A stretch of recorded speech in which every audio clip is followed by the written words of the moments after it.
as Bhaktajana Papadi Doshakarshanaat Krishna.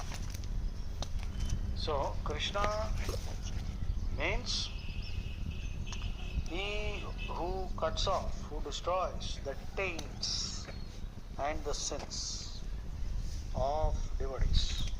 Only he is Krishna. That is the definition of Krishna. Bhaktajana Papadi Doshakarshanaat Krishna. ಭಕ್ತಜನ ಪಾಪಾದಿ ದೋಷಕರ್ಷಣಾತ್ Krishna. ಭಕ್ತಜನ ಪಾಪಾದಿ ದೋಷಕರ್ಷಣಾತ್ Krishna ತಸ್ಯ ಸಂಬುದ್ಧಿ ಹೇ Krishna. That is why Arjuna is addressing Krishna as Hey Krishna, because Krishna means one who destroys your character deformities or taints, the vices. Bhaktajana Papadi Doshakarshanaat Krishna. Papadi, all the papams.